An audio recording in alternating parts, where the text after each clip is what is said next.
Olá pessoal, bem-vindo mais um Literatos e estamos de volta aí após alguns dias a despeito dos afazeres que nós temos aí no cotidiano, do trabalho que nós temos, as atividades, mas voltamos a estar postando novos vídeos para falar de um tema teológico, ou melhor, um tema apologético. E o tema do qual nós vamos estar abordando nesse vídeo é o tema de hermenêutica, ou melhor, da hermenêutica adventista. Ou seja, o método ou a maneira como os adventistas eles interpretam a Bíblia, quais os critérios, qual a forma que eles chegam a interpretar os textos das Escrituras, o texto sagrado. Então, para começar, quando a gente fala de hermenêutica, a gente está falando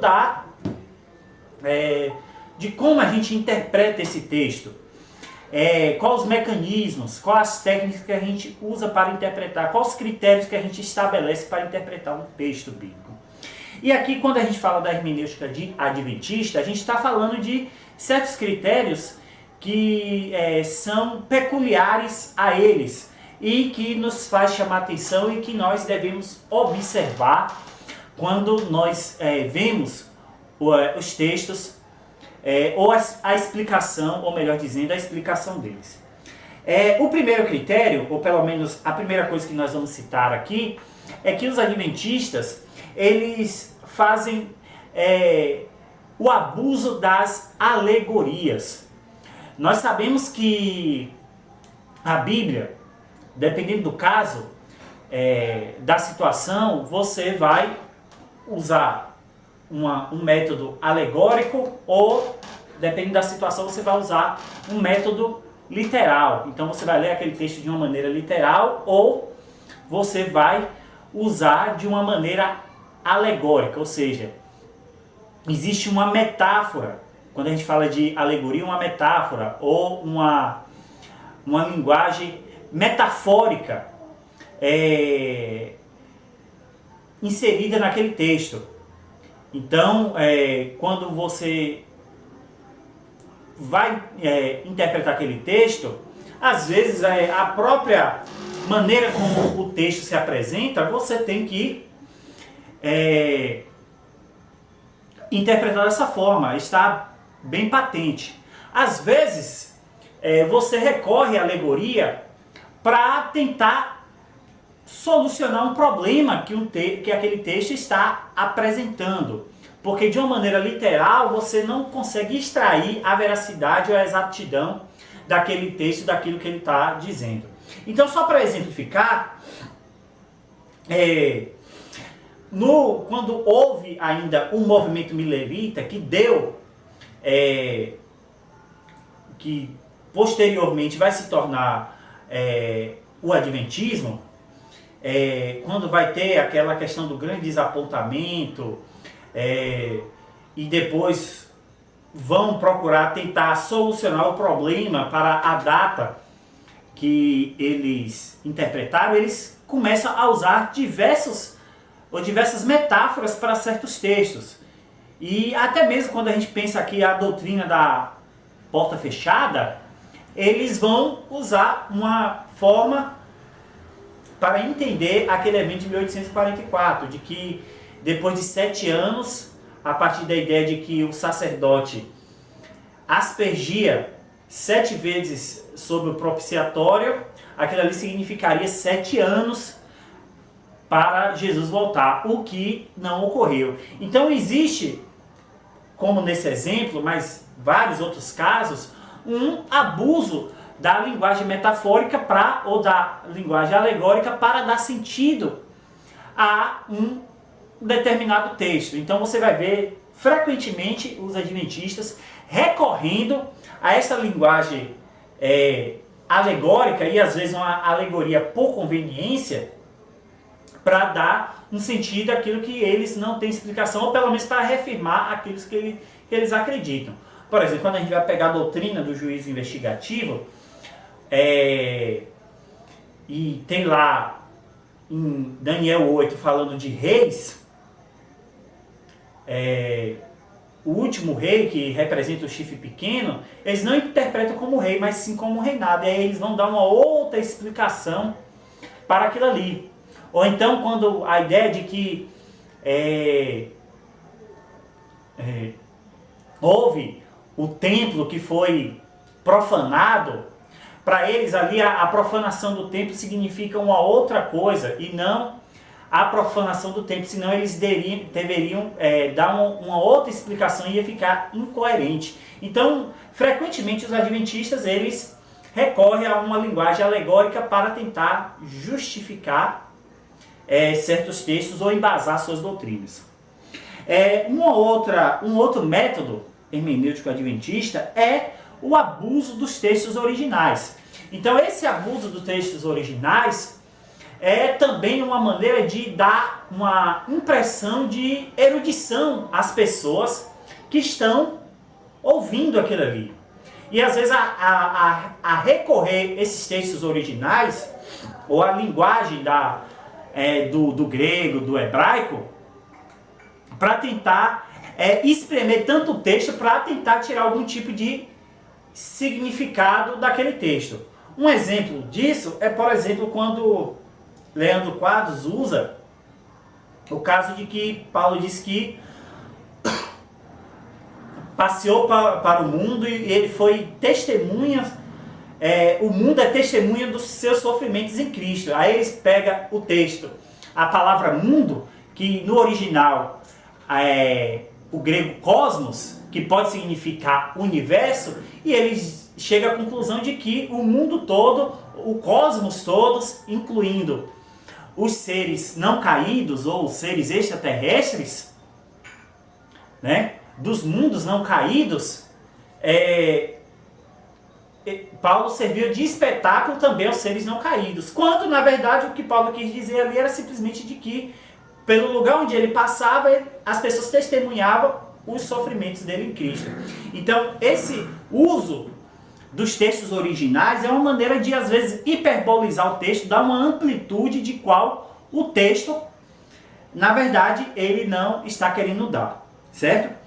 E aí, como eu já falei, já citei, um outro exemplo desse método hermenêutico adventista é o fato deles abusarem da erudição. Então, quando você pega exemplos de Rodrigo Silva e do próprio Leandro Quadros, você vê pessoas altamente eruditas que recorrem à história, recorrem aos próprios textos originais para tentar dar um ar de conhecimento e de sabedoria muito grande, quando muitas vezes uma explicação simples do texto, crua, já dá aquele sentido real daquilo que aquele texto quer dizer.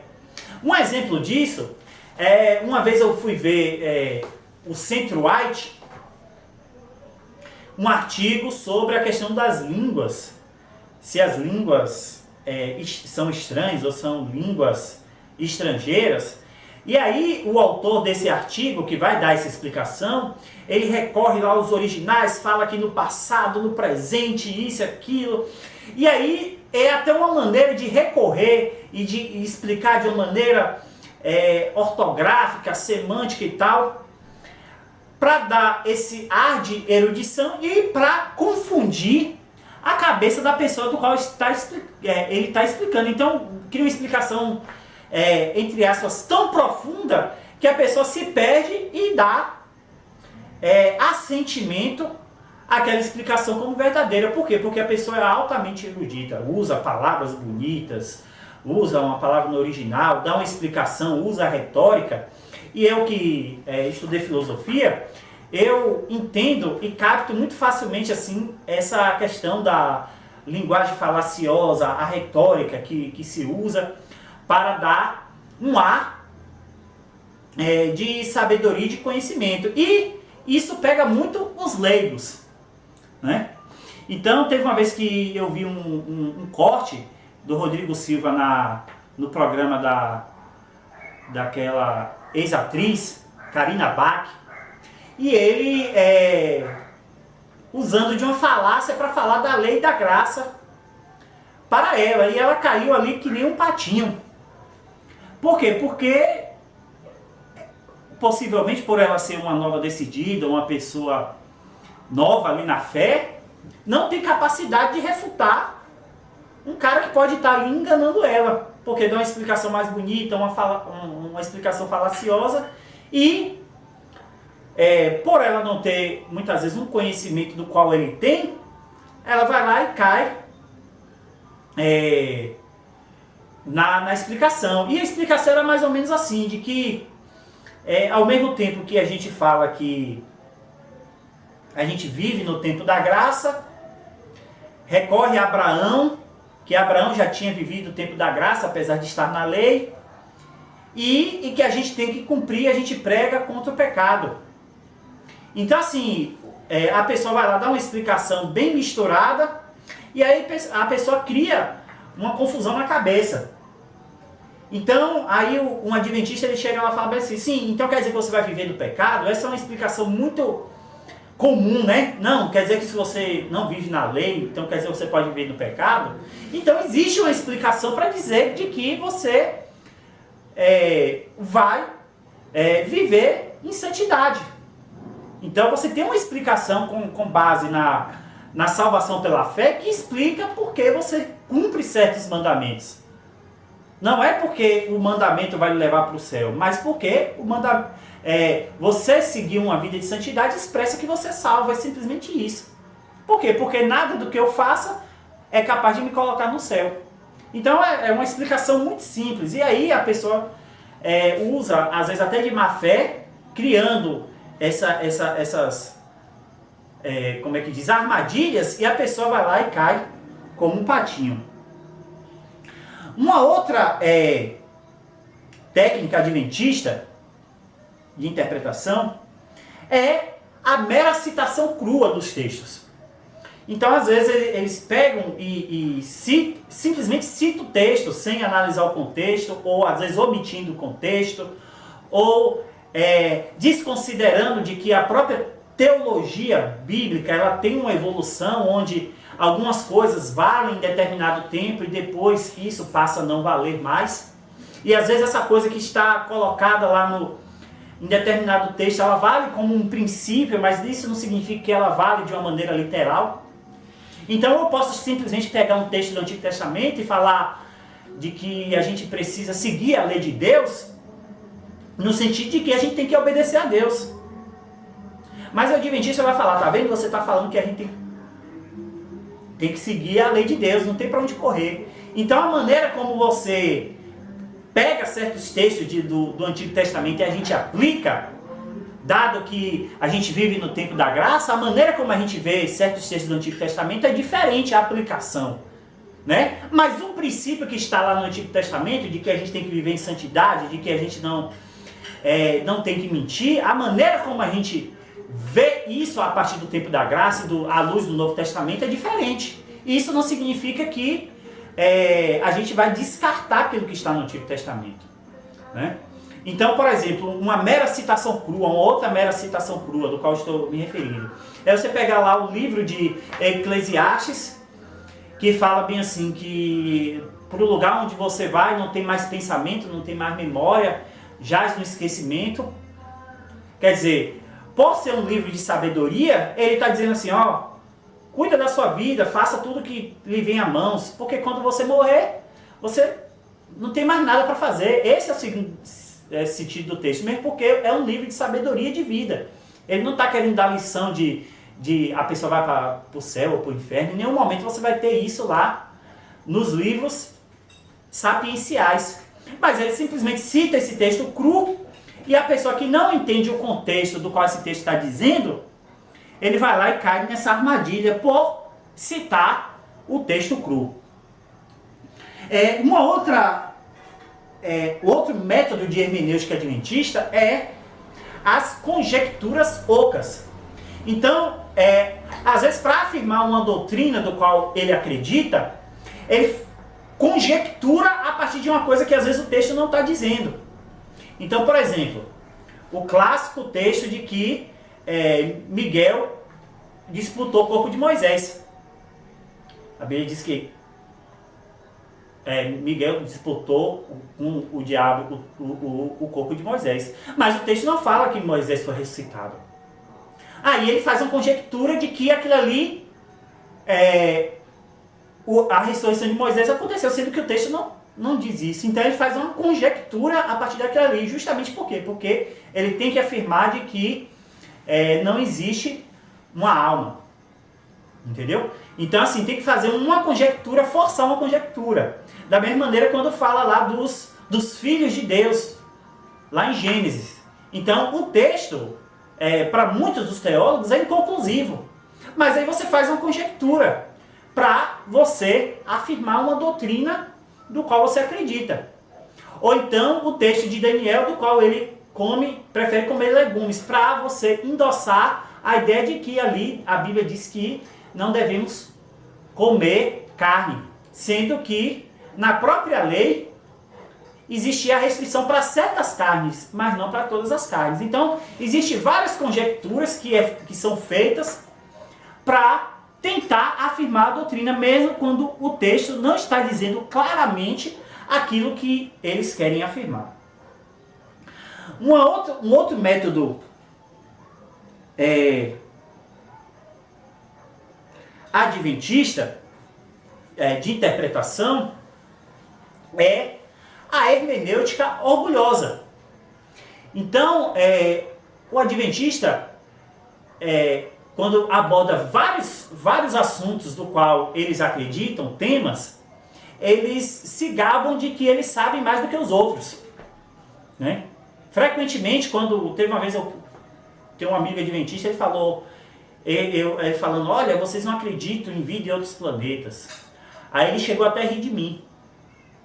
Porque o fato deles acreditarem significa que eles sabem mais do que a gente. Então, frequentemente você vai ver adventistas que, por eles lerem muito, às vezes mais do que a gente que tem uma fé ortodoxa, eles se sentem mais sábios, mais inteligentes. Por quê? Porque eles têm uma erudição muito grande. E não necessariamente ser erudito significa que você sabe mais.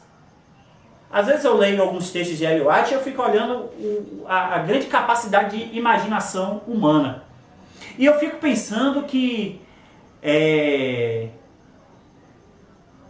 eu tenho plena certeza disso, de que olha o quanto de dinheiro que se gasta, olha o tanto de papel que se gasta para publicar coisas que, você for olhar, muitas dessas coisas não fazem sentido nenhum.